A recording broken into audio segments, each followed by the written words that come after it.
ನಮಸ್ತೆ ವಿದ್ಯಾರ್ಥಿಗಳೇ ನಾವು ಹಿಂದಿನ ತರಗತಿಯಲ್ಲಿ ಪೇಪರ್ 7 ನ 3ನೇ ಅಧ್ಯಾಯದ ಬಗ್ಗೆ ತಿಳ್ಕೊಳ್ತಾ ಇದ್ವಿ. ಈ 3rd ಚಾಪ್ಟರ್ ಅಲ್ಲಿ ಮತ್ತೊಂದು ಇಂಪಾರ್ಟೆಂಟ್ ಟಾಪಿಕ್ ಯಾವುದು ಅಂದ್ರೆ ಆಯ್ಕೆ, ಸೆಲೆಕ್ಷನ್. ಪರೀಕ್ಷಾ ದೃಷ್ಟಿಯಿಂದ ಬಹಳ ಮುಖ್ಯವಾದ ಪ್ರಶ್ನೆ ಆಗಿತ್ತು. ಸೊ ಈ ಬಗ್ಗೆ ನಾವು ಇವಾಗ ತಿಳ್ಕೊಳ್ಳೋಣ. ನಿಮಗೆ ಆಯ್ಕೆಗೆ ಸಂಬಂಧಪಟ್ಟಂತೆ ಆಯ್ಕೆ ಎಂದರೇನು, ನಂತರ ನೇಮಕಾತಿ ಮತ್ತು ಆಯ್ಕೆ ನಡುವಿನ ವ್ಯತ್ಯಾಸವನ್ನ ಬರೆಯಿರಿ, ವಿವರಿಸಿ ಅಂತ ಕೇಳಿದ್ದಾರೆ. ಅದ್ರ ಜೊತೆಗೆ ನಿಮಗೆ ಆಯ್ಕೆಯ ಮಹತ್ವವನ್ನು ಬರೆಯಿರಿ ಅಂತ 5 ಮಾರ್ಕ್ಸ್ಗೆ ಕೇಳ್ಬೋದು ವಿದ್ಯಾರ್ಥಿಗಳೇ. ಸೊ ಇವಾಗ ತಿಳ್ಕೊಳ್ಳೋಣ ಆಯ್ಕೆ ಎಂದರೇನು. ಸೊ ಈ ಬಗ್ಗೆ ಸಾಕಷ್ಟು ಸಲ ಈ ಪ್ರಶ್ನೆಯನ್ನ ಕೇಳಿದ್ದಾರೆ. ಸೊ ಆಯ್ಕೆ ಎಂದರೆ ಉದ್ಯೋಗಕ್ಕಾಗಿ ಅರ್ಜಿಗಳನ್ನು ಸಲ್ಲಿಸಿರುವ ಎಲ್ಲಾ ವ್ಯಕ್ತಿಗಳ ನಡುವೆ ಅತ್ಯಂತ ಹೆಚ್ಚು ಸೂಕ್ತರಾದವರನ್ನು ಆಯ್ಕೆ ಮಾಡಿಕೊಳ್ಳುವ ಪ್ರಕ್ರಿಯೆಗೆ ನಾವು ಆಯ್ಕೆ ಎಂದು ಕರೆಯುತ್ತೇವೆ. ವಿದ್ಯಾರ್ಥಿಗಳೇ ಅರ್ಥ ಆಯ್ತಾ? ಸೊ ಮತ್ತೊಮ್ಮೆ ಹೇಳ್ತೇನೆ, ಉದ್ಯೋಗಕ್ಕಾಗಿ ಅರ್ಜಿಗಳನ್ನು ಸಲ್ಲಿಸಿರುವ ಎಲ್ಲಾ ವ್ಯಕ್ತಿಗಳ ನಡುವೆ ಅತ್ಯಂತ ಹೆಚ್ಚು ಸೂಕ್ತರಾದವರನ್ನು ಆಯ್ದುಕೊಳ್ಳುವ ಪ್ರಕ್ರಿಯೆಗೆ ನಾವು ಆಯ್ಕೆ ಎಂದು ಕರೆಯುತ್ತೇವೆ. ನಮ್ಗೆಲ್ಲ ಗೊತ್ತಿರುವಂತೆ ನೇಮಕಾತಿಯಲ್ಲಿ ನಮ್ಮಲ್ಲಿ ಸಾಮಾನ್ಯವಾಗಿ ಪ್ರತಿಯೊಂದು ಇಲಾಖೆ ಅಥವಾ ಕಚೇರಿ ಅಥವಾ ಒಂದು ಅವಶ್ಯಕವಿರುವ ಉದ್ಯೋಗಗಳಿಗೆ ಸಂಬಂಧಪಟ್ಟಂತೆ ಅಥವಾ ಮಾನವ ಶಕ್ತಿಗೆ ಎಷ್ಟು ಬೇಡಿಕೆ ಇದೆ ಆ ಬೇಡಿಕೆಗೆ ಸಂಬಂಧಪಟ್ಟಂತೆ ಉದ್ಯೋಗಾರ್ಥಿಗಳು ಹುಡುಕುವ ಮತ್ತು ಅವರನ್ನು ಅರ್ಜಿಗಳನ್ನು ಹಾಕುವಂತೆ ಪ್ರೇರೇಪಿಸುವಂತಹ ಒಂದು ವಿಧಾನ ಆಗಿದೆ ಯಾವುದು? ನೇಮಕಾತಿ. ಆದ್ರೆ ಹೀಗೆ ಎಲ್ಲಾ ಅಭ್ಯರ್ಥಿಗಳು ಯಾರ್ಯಾರು ಉದ್ಯೋಗಾರ್ಥಿಗಳು ಅರ್ಜಿಗಳನ್ನು ಹಾಕಿರ್ತಾರೋ ಆ ಎಲ್ಲಾ ಅರ್ಜಿಗಳನ್ನು ಹಾಕಿರುವಂತಹ ಉದ್ಯೋಗಾರ್ಥಿಗಳಲ್ಲಿ ಅತ್ಯುತ್ತಮರಾದವರನ್ನ, ಹೆಚ್ಚು ಸೂಕ್ತರಾದವರನ್ನ ಆಯ್ದುಕೊಳ್ಳುವ ಒಂದು ವಿಧಾನವೇ ಏನು? ಆಯ್ಕೆ, ಸೆಲೆಕ್ಷನ್. ನಮ್ ಜಾಬ್ ಸೆಲೆಕ್ಷನ್ ಆಯ್ತಪ್ಪ ಅಂತ ಹೇಳ್ತೀವಲ್ವಾ, ಹಾಗೆ ಎಲ್ಲರೂ ಅಪ್ಲಿಕೇಶನ್ಸ್ ಹಾಕಿರ್ತಾರೆ. ಆದ್ರೆ ಎಲ್ಲ ಅಪ್ಲಿಕೇಶನ್ಸ್ ಆದವರೆಲ್ಲ ಸೆಲೆಕ್ಷನ್ ಆಗಲ್ಲ. ಆ ಎಲ್ಲ ಅಪ್ಲಿಕೇಶನ್ಸ್ ಆಗಿರೋರು ದಿ ಬೆಸ್ಟ್ ಯಾರಿರ್ತಾರೆ, ಸೊ ಅರ್ಹ ಅಭ್ಯರ್ಥಿಗಳನ್ನ ಏನ್ ಮಾಡ್ಕೊಳ್ತಾರೆ, ಸೆಲೆಕ್ಟ್ ಮಾಡ್ಕೊಳ್ತಾರೆ, ಆಯ್ದುಕೊಳ್ತಾರೆ, ಆಯ್ಕೆ ಮಾಡ್ಕೊಳ್ತಾರೆ. ಸೊ ಇದಕ್ಕೆ ನಾವೆಂತ ಕರಿತೀವಿ? ಆಯ್ಕೆ ಎಂದು ಕರೆಯುತ್ತೇವೆ. ಇವಾಗ ನಾವು ಈ ಆಯ್ಕೆ ಮಾಡೋ ಸಂದರ್ಭದಲ್ಲಿ ಮುಖ್ಯವಾಗಿ ಅನೇಕ ಅರ್ಜಿಗಳಿರುತ್ತಲ್ವ, ಆ ಅರ್ಜಿಗಳಲ್ಲಿ ಅಪ್ಲಿಕೇಶನ್ಸ್ ಅಲ್ಲಿ ಅದು ಸೂಕ್ತರಾದವರು ಮತ್ತು ಸೂಕ್ತರಲ್ಲದವರು ಎಂದು ವಿಂಗಡಿಸಿ ಅತ್ಯಂತ ಹೆಚ್ಚು ಸೂಕ್ತರಾದವರನ್ನ ಏನ್ ಮಾಡ್ಕೊಳ್ಳುತ್ತೆ, ಆಯ್ಕೆಯನ್ನ ಮಾಡ್ಕೊಳ್ಳುತ್ತೆ ಅಂತ ಹೇಳ್ಬೋದು. ಅದು ಅರ್ಹತೆಗಳಿರ್ಬೋದು, ಅಥವಾ ವಯಸ್ಸಿರ್ಬೋದು, ಅಥವಾ ಇತರ ಕೌಶಲ್ಯಗಳಿರ್ಬಹುದು, ಅಥವಾ ಅವರಿರೋ ಒಂದು ಹವ್ಯಾಸಗಳಿರ್ಬೋದು. ಸೊ ಎಲ್ಲವನ್ನ ಸಹ ಗಣನೆಗೆ ತೆಗೆದುಕೊಂಡು ಅವರ ಅನುಭವ, ತರಬೇತಿಯಲ್ಲೂ ಸಹ ಗಣನೆಗೆ ತೆಗೆದುಕೊಂಡು ಏನ್ ಮಾಡುತ್ತೆ, ಸರಿಯಾದ ಕೆಲಸಕ್ಕೆ ಸರಿಯಾದ ವ್ಯಕ್ತಿಗಳನ್ನ ಏನ್ ಮಾಡ್ಕೊಳ್ಳುತ್ತೆ, ಆಯ್ದುಕೊಳ್ಳುತ್ತೆ. ಇದಕ್ಕೆ ನಾವೆಂತ ಕರಿತೀವಿ? ಆಯ್ಕೆ ಎಂದು ಕರೆಯುತ್ತೇವೆ. ಈಗ ನಾವು ವಿದ್ಯಾರ್ಥಿಗಳೇ ಈ ನೇಮಕಾತಿ ಮತ್ತೆ ಆಯ್ಕೆಗೆ ಏನ್ ವ್ಯತ್ಯಾಸ ಅಂತ ತಿಳ್ಕೊಳ್ಳೋಣ. Recruitment and selection. ಈಗಾಗಲೇ ಹೇಳಿದಂತೆ ಸುಮಾರು ನಾನು ಏನ್ ವ್ಯತ್ಯಾಸಗಳು ಅಂತ ಒಂದೊಂದಾಗಿ ಹೇಳ್ತೀನಿ. ಸುಮಾರು ಒಂದು 5-6 ಪಾಯಿಂಟ್ಸ್ ಇದೆ ವಿದ್ಯಾರ್ಥಿಗಳೇ. ಮೊದಲನೇ ಒಂದು ವ್ಯತ್ಯಾಸ ಅಂದ್ರೆ ನೇಮಕಾತಿ. ನೇಮಕಾತಿ ಅಂದ್ರೆ ನಮ್ಗೆಲ್ಲ ಈಗಾಗಲೇ ಗೊತ್ತಿರುವಂತೆ ಮೊದಲನೇ ವ್ಯತ್ಯಾಸ ಅವಶ್ಯವಿರುವಂತಹ ಉದ್ಯೋಗಾರ್ಥಿಗಳನ್ನು ಹುಡುಕುವ ಮತ್ತು ಅವರನ್ನು ಪತ್ತೆ ಹಚ್ಚುವ ಮತ್ತು ಅವರನ್ನು ಅಪ್ಲಿಕೇಶನ್ಸ್ ಅಥವಾ ಅರ್ಜಿಯನ್ನು ಹಾಕುವಂತೆ ಪ್ರೇರೇಪಿಸುವಂತಹ ಒಂದು ವಿಧಾನವಾಗಿದೆ ಯಾವುದು? ನೇಮಕಾತಿ. ಮೊದಲನೇ ವ್ಯತ್ಯಾಸ ಏನು? ಸೊ ನೇಮಕಾತಿ ಅಂದ್ರೆ ಏನು? ಮಾನವ ಸಂಪನ್ಮೂಲವನ್ನ ಗುರುತಿಸಿ ಸೊ ಅವರನ್ನ ಅರ್ಜಿಯನ್ನು ಹಾಕುವಂತೆ ಪ್ರೇರೇಪಿಸುವಂತಹ ಒಂದು, ಉತ್ತೇಜಿಸುವಂತಹ ಒಂದು ವಿಧಾನ.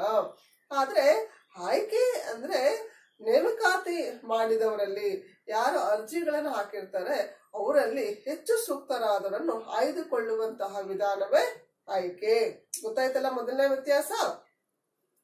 ಇನ್ನು ಎರಡನೇ ವ್ಯತ್ಯಾಸ ಏನು ಅಂದ್ರೆ ನೇಮಕಾತಿ ಧನಾತ್ಮಕವಾದುದು. ನೇಮಕಾತಿ ಧನಾತ್ಮಕವಾದುದು ಆದ್ರೆ ಆಯ್ಕೆ ಋಣಾತ್ಮಕವಾದುದು.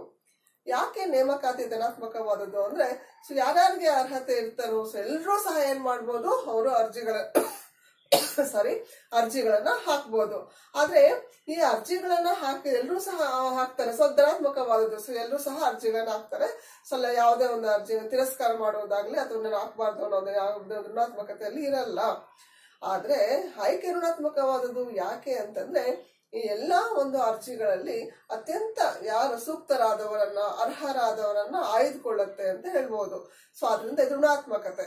ಯಾಕೆಂದ್ರೆ ಯಾರ್ಯಾರು ಅಪ್ಲಿಕೇಶನ್ಸ್ ಹಾಕಿರ್ತಾರೆ ಅವರಲ್ಲಿ ಆಯ್ಕೆ ಆದವರಿಗಿಂತ ನಿರಾಕರಿಸಿರುವಂತಹ ಜನರೇ ಉದ್ಯೋಗಾರ್ಥಿಗಳೇ ಹೆಚ್ಚಾಗಿರ್ತಾರೆ ಅಂತ ಹೇಳ್ಬೋದು.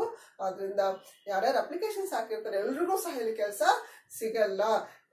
ಆಯ್ಕೆ ಮಾಡ್ಕೊಳ್ಳೋದು ಬಹಳ ಕಡಿಮೆ ಒಂದು ಉದ್ಯೋಗಾರ್ಥಿಗಳು ಇರ್ತಾರೆ. ಆದ್ರಿಂದ ನೇಮಕಾತಿ ಧನಾತ್ಮಕವಾದದ್ದು ಒಂದು ಯಾವುದು? ಆಯ್ಕೆ ಋಣಾತ್ಮಕವಾದದ್ದು. ಇನ್ನು ಮೂರನೇ ವ್ಯತ್ಯಾಸ ವಿದ್ಯಾರ್ಥಿಗಳೇ ನೇಮಕಾತಿ ಹುಡುಕುವ ಮತ್ತು ಪತ್ತೆ ಹಚ್ಚುವ ವಿಧಾನ. ಯಾವುದು? ನೇಮಕಾತಿ. ಯಾಕೆಂದ್ರೆ ಮಾನವ ಶಕ್ತಿಗೆ ಎಷ್ಟು ಬೇಡಿಕೆ ಇದೆ, ಆ ಬೇಡಿಕೆ ತಕ್ಕಂತೆ ಪೂರೈಕೆ ಮಾಡಬೇಕು ಅಂದ್ರೆ ಅದೇನ್ ಮಾಡ್ಬೇಕಾಗತ್ತೆ? ಸಂಬಂಧಿಸಿದಂತಹ ಅವಶ್ಯ ಇರುವಂತಹ ಸರಿಯಾದ ಮಾನವ ಸಂಪನ್ಮೂಲವನ್ನ ಹುಡುಕುವ, ಪತ್ತೆ ಹಚ್ಚುವ ಒಂದು ವಿಧಾನ ಆಗಿದೆ ಯಾವುದು? ನೇಮಕಾತಿ. ಆದ್ರೆ ಆಯ್ಕೆ ಏನ್ ಮಾಡುತ್ತೆ ಅಂದ್ರೆ, ಒಂದು ಆಯ್ಕೆ ಅಭ್ಯರ್ಥಿಗಳ ನಡುವೆ ಹೋಲಿಕೆ ಮತ್ತು ಆರಿಸಿಕೊಳ್ಳುವ ವಿಧಾನ ಇದು.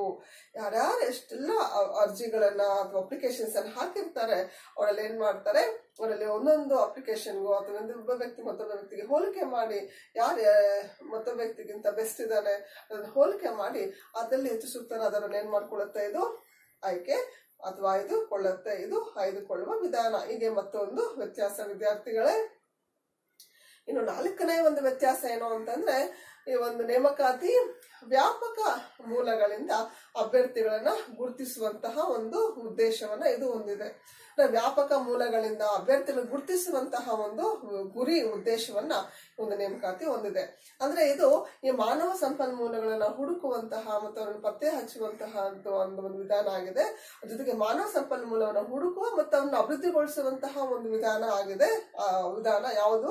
ಒಂದು ನೇಮಕಾತಿ. ಇದು ಅದರ ಉದ್ದೇಶವೂ ಹೌದು. ಆದ್ರೆ ಆಯ್ಕೆಯ ಉದ್ದೇಶ ಏನಪ್ಪಾ ಅಂತಂದ್ರೆ, ಆಯ್ಕೆ ಪ್ರತಿಯೊಂದು ಕೆಲಸಕ್ಕೆ ಸರಿಯಾದ ವ್ಯಕ್ತಿಗಳನ್ನು ಆರಿಸಿಕೊಳ್ಳುವಂತಹ ಉದ್ದೇಶವನ್ನ ಹೊಂದಿದೆ. ಅರ್ಥ ಆಯ್ತಾ?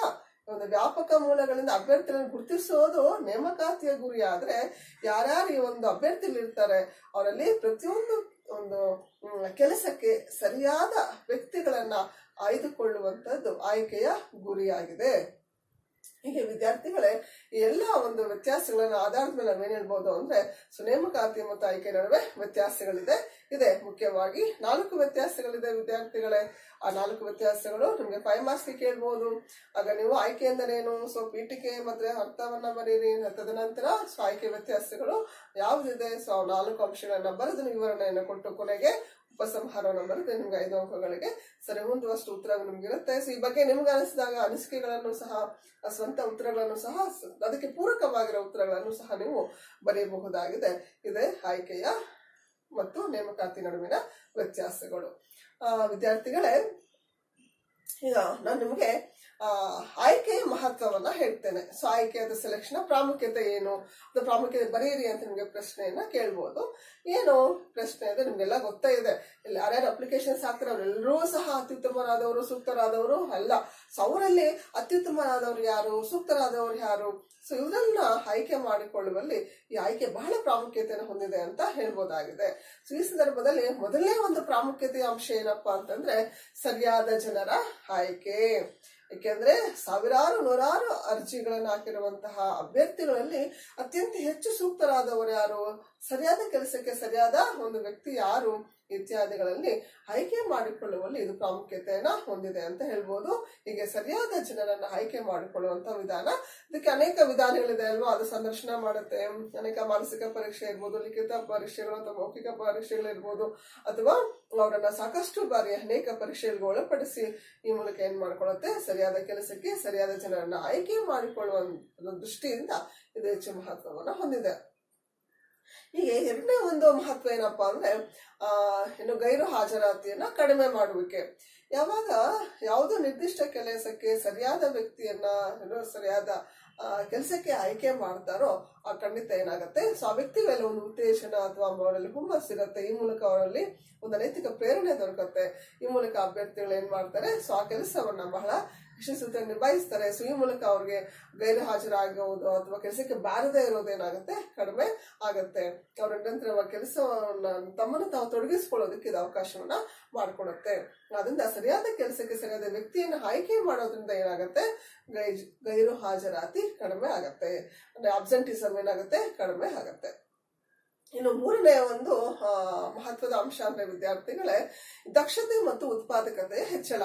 ಯಾವಾಗ ಪ್ರತಿಯೊಂದು ಕಾರ್ಖಾನೆ ಅಥವಾ ಕೈಗಾರಿಕೆ ಇರ್ಬೋದು ಅಥವಾ ಉದ್ಯಮ ಇರ್ಬೋದು ಅಥವಾ ಯಾವುದೋ ಸಂಸ್ಥೆ ಇಲಾಖೆ ಕಚೇರಿಗಳಿಗೆ ಸರಿಯಾದ ವ್ಯಕ್ತಿಗಳನ್ನ ಆಯ್ಕೆ ಮಾಡೋದ್ರಿಂದ ಏನಾಗುತ್ತೆ, ತಂತಾನೆ ಕೆಲಸದಲ್ಲಿ ದಕ್ಷತೆ ಹೆಚ್ಚಾಗತ್ತೆ, ದಕ್ಷತೆ ಹೆಚ್ಚಾದ್ರೆ ಏನಾಗುತ್ತೆ, ಉತ್ಪಾದಕತೆ ಹೆಚ್ಚಾಗುತ್ತೆ. ಉತ್ಪಾದಕತೆ ಹೆಚ್ಚಾದ್ರೆ ಖಂಡಿತ ಆ ಸಂಸ್ಥೆಯ ಲಾಭಗಳು ಹೆಚ್ಚಾಗಿ ಆ ಸಂಸ್ಥೆ ಅಭಿವೃದ್ಧಿ ಆಗುವುದಕ್ಕೆ, ಈ ಮೂಲಕ ಆ ವ್ಯಕ್ತಿ ಮತ್ತಷ್ಟು ಅಭಿವೃದ್ಧಿ ಆಗೋದಕ್ಕೆ ಇದು ಅವಕಾಶವನ್ನ ಮಾಡಿಕೊಡುತ್ತೆ. ಇನ್ನು ವಿದ್ಯಾರ್ಥಿಗಳೇ, 4ನೇ ಒಂದು ಮಹತ್ವದ ಅಂಶ ಅಂದ್ರೆ ಸ್ಥಿಮಿತತೆಯ ಸಾಧನೆ. ಯಾವಾಗ ಸರಿಯಾದ ಕೆಲಸಕ್ಕೆ ಸರಿಯಾದ ಜನರನ್ನ ಆಯ್ಕೆ ಮಾಡ್ಕೊಳ್ಳುತ್ತೋ ಅಥವಾ ಹೆಚ್ಚು ಸೂಕ್ತರಾದವರನ್ನ ಆಯ್ದುಕೊಳ್ಳುತ್ತೋ, ಸೊ ಈ ಮೂಲಕ ಏನಾಗುತ್ತೆ, ಸೊ ಅವರು ಗೈರು ಹಾಜರಾತಿ ಕಡಿಮೆ ಆಗುತ್ತೆ, ದಕ್ಷತೆ ಹೆಚ್ಚಾಗಿರುತ್ತೆ, ಉತ್ಪಾದಕತೆ ಹೆಚ್ಚಾಗಿರುತ್ತೆ. ಈ ಮೂಲಕ ಏನಾಗುತ್ತೆ, ಅದು ಆರ್ಥಿಕ ಪ್ರಗತಿಯಲ್ಲಿ ಸ್ಥಿರತೆಯನ್ನ ಅಥವಾ ಸ್ಥಿಮಿತತೆಯನ್ನ ಕಾಪಾಡಿಕೊಳ್ಳುವುದಕ್ಕೆ ಇದು ಅವಕಾಶವನ್ನ ಮಾಡಿಕೊಡುತ್ತೆ. ನಿರಂತರವಾಗಿ ಪ್ರಗತಿಯನ್ನು ಸಾಧಿಸೋದಕ್ಕೆ ಇದು ಅವಕಾಶ ಮಾಡಿಕೊಡುತ್ತೆ. ಯಾವುದೇ ಅಡೆತಡೆಗಳಾಗಲಿ ಅಥವಾ ಏರುಪೇರುಗಳಾಗಲಿ ಅಥವಾ ಸಮಸ್ಯೆ ಆತಂಕಗಳೆದುರಾಗುವುದು ಬಹಳ ಕಡಿಮೆ ಅಂತ ಹೇಳ್ಬೋದು. ಸೊ ಹೀಗೆ ವಿದ್ಯಾರ್ಥಿಗಳೇ, ಈ ಒಂದು ಆಯ್ಕೆಯಿಂದ ಎಲ್ಲ ಒಂದು ಪ್ರಯೋಜನಗಳು ಆಗತ್ತೆ ಅಂತ ಹೇಳ್ಬೋದಾಗಿದೆ. ಸೊ ಈ ಮೂಲಕ ಏನಾಗ್ಬೋದು, ಒಂದು ದೇಶ ಕಡಿಮೆ ಸಮಯದಲ್ಲಿ ಹೆಚ್ಚು ಪ್ರಗತಿ ಸಾಧಿಸೋದಕ್ಕೆ ಅವಕಾಶ ಆಗುತ್ತೆ. ಯಾವುದೋ ಒಂದು ಉದ್ಯಮ ಸಂಸ್ಥೆ ಅಭಿವೃದ್ಧಿ ಆಗಿದೆ ಅಂದ್ರೆ ಕಾರಣ ಏನು ಅಂತಂದ್ರೆ, ಸೊ ಆ ಸಂಸ್ಥೆಯ ನಾಯಕತ್ವ ಅಥವಾ ಸಂಸ್ಥೆಯ ಒಂದು ಮ್ಯಾನೇಜರ್ ಅಥವಾ ಸಂಸ್ಥೆಯ ಒಂದು ಏನು ಲೀಡರ್ ಅಥವಾ ಎಂಪ್ಲಾಯರ್ ಅಂತ ಅಲ್ಲ, ಅಲ್ಲಿರುವ ಎಂಪ್ಲಾಯೀಸ್ ಹೇಗೆ ಕೆಲಸ ಮಾಡ್ತಾರೆ, ಸೊ ಅವರ ಗುಣದಕ್ಷತೆಗಳು ಸೊ ಅಲ್ಲಿ ಕೆಲಸ ಮಾಡೋರ ಮೇಲೆ ಅವಲಂಬಿಸಿರುತ್ತೆ ಅಂತ ಹೇಳ್ಬೋದು. ಅದರಿಂದ ಯಾವುದೇ ಒಂದು ಸಂಸ್ಥೆಯ ಅಭಿವೃದ್ಧಿ ಅನ್ನೋದು ಅಲ್ಲಿ ಕೆಲಸ ಮಾಡುವಂತಹ ಉದ್ಯೋಗಿಗಳ ಮೇಲೆ ಅವಲಂಬನೆ. ಆ ಉದ್ಯೋಗಿಗಳು ಎಂತಹ ಉದ್ಯೋಗಿಗಳ ಮೇಲೆ ಅವಲಂಬನೆ ಆಗುತ್ತೆ ಅಂದ್ರೆ, ಸರಿಯಾದ ಕೆಲಸಕ್ಕೆ ಸರಿಯಾದ ಜನರನ್ನ ಆಯ್ಕೆ ಮಾಡಿದಾಗ ಮಾತ್ರ ಅಂತ ಹೇಳ್ಬೋದಾಗಿದೆ. ಸೊ ಇದೆ ಏನು ಆಯ್ಕೆಯ ಮಹತ್ವ ವಿದ್ಯಾರ್ಥಿಗಳೇ. ಸೊ ನಿಮ್ಗೆ 5 ಮಾರ್ಕ್ಸ್ಗೆ ಕೇಳ್ಬೋದು, ಎಚ್ಚರಿಕೆಯಿಂದ ಓದ್ಕೊಳ್ಳಿ. ವಿದ್ಯಾರ್ಥಿಗಳ ಒಂದು ಸೂಚನೆ, ನಾನು ಪಾಠ ಮಾಡುವಾಗ ದಯವಿಟ್ಟು ತಾವು ಒಂದ್ಸರಿ ಇಂಟ್ರೆಸ್ಟ್ ಆಗಿ ಕೇಳಿಸ್ಕೊಳ್ಳಿ, ಜೊತೆಗೆ ಒಂದು ಪೆನ್ ಪೇಪರ್ ಇಟ್ಕೊಳ್ಳಿ. ಸೊ ನಿಮ್ಗೆ ಅದನ್ನ ಪಾಯಿಂಟ್ಸ್ ನಾನು ನೀಟಾಗಿ ಬರ್ಕೊಂಡು ಹೋದಿ. ನಾನು ಇವಾಗ ನಿಮ್ಗೆ 8-10 ನಿಮಿಷ ವಿಡಿಯೋ ಮಾಡ್ಬೋದು, ಒಂದ್ಸರಿ ಕೇಳಿಸ್ಕೊಳ್ಳಿ, ಮತ್ತೊಮ್ಮೆ ಬರ್ಕೊಳ್ಳಿ, ಮತ್ತೊಮ್ಮೆ ಸ್ವಲ್ಪ ನೀವು ಸರಿಯಾಗಿ ಆಲಿಸಿ ಓದ್ಕೊಂಡಾಗ ಖಂಡಿತ ಒಂದು 30-40 ನಿಮಿಷದಲ್ಲಿ ಒಂದು ಟಾಪಿಕ್ ನಿಮ್ಗೆ ಬಹಳ ಚೆನ್ನಾಗಿ ಅರ್ಥ ಆಗೋದಕ್ಕೆ ನಿಮ್ಗೆ ಅದು ಅವಕಾಶವನ್ನ ಮಾಡಿಕೊಡುತ್ತೆ ಅಂತ ಹೇಳ್ತಾ ಇಂದಿನ ಟಾಪಿಕ್ ಅನ್ನ ಮುಗಿಸ್ತೇನೆ. ನಮಸ್ತೆ ವಿದ್ಯಾರ್ಥಿಗಳೇ.